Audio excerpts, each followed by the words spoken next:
Hey basketball players, today I am going to be breaking down Donovan Mitchell's basketball shooting form.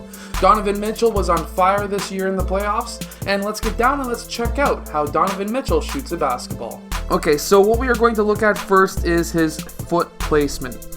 And what we see here is that his right foot is slightly in front of his left, which is good because that's going to give him a nice straight shot because he is right-handed, but also a little bit more power, of course, because he is right-handed.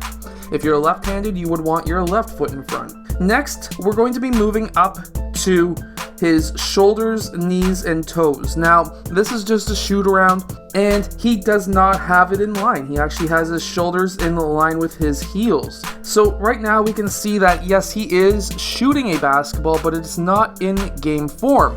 However, when we get over to game form, he also doesn't shoot all the time. Very rarely he puts his shoulders or head over his knees and toes. However, he does have his knees and toes in a line, so with his knees over his toes, he's still going to get a fair amount of power from his shot, but it could be a little bit more powerful. Next, we see how that ball is traveling up to his set point. His set point is roughly on the right side of his right eye, just over top or right in front of his forehead. His arm is not a 90 degrees, it's roughly 45 off of the 90, which he is doing this for power. If you wanted to have a quick release, you would have a close to 90 degree angle on your elbow. We also see that his shoulder is in line with his elbow facing towards that rim, which is going to give him a lot of power. We also see when we go back down towards the feet, when he steps into his shot, his right foot is slightly left, or his toes are slightly left of his heels. Now when we are looking at his knees, hips, and shoulders, we see that obviously his right knee is slightly in front of his left, but they are both facing the rim. His hips are pretty well square towards the basket, but his left shoulder is quite a bit farther back than his right shoulder, so he's not perfectly square towards the basket. Now, not all players are going to have a totally squared up shot like Klay Thompson and Matt Thomas and many others, but he can still shoot at a very high level because of what I'm going to tell you next. So even though his shoulder and elbow are in a straight line towards the basket, his left shoulder is back, and because of this, he actually needs to stick that elbow just a bit farther and angle that arm in just a bit. Now this, what we see here, of the arm not being straight up but slightly out towards the middle of his body, is an adaptation that he made as a player probably when he was very young, because he is unable to be able to get that left shoulder squared up towards the basket. We also see his feet slightly out towards the left as well. And having this elbow just a bit out, even though this part's in line, from elbow to wrist is not in line, or at least straight up and down. And what that is able to do now is to straighten out that shot. This is what I mean by having small adaptations to be able to fix what you are unable to fix.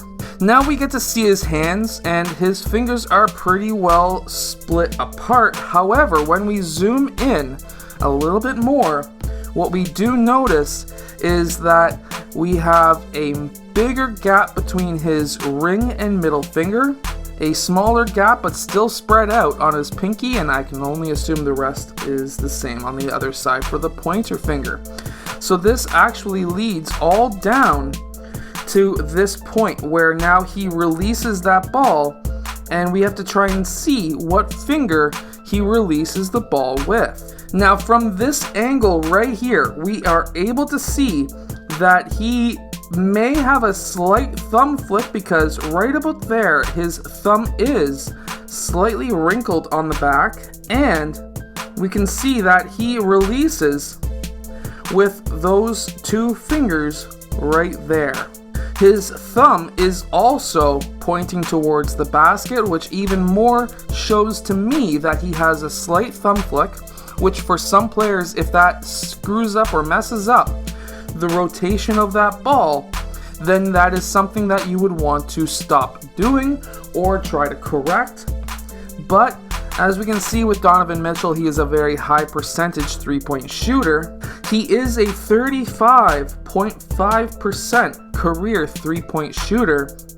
Now, personally, there's a lot to go on with his shot, and at 35%, he is still a three-point shooter who is quite deadly. As long as you really get over 34-35%, you're doing better from the three-point line than you would theoretically in the low post. However, by maybe changing either that thumb flick or maybe getting that left shoulder slightly more forward, possibly could raise this percentage by maybe 3 to 4, maybe 5 points.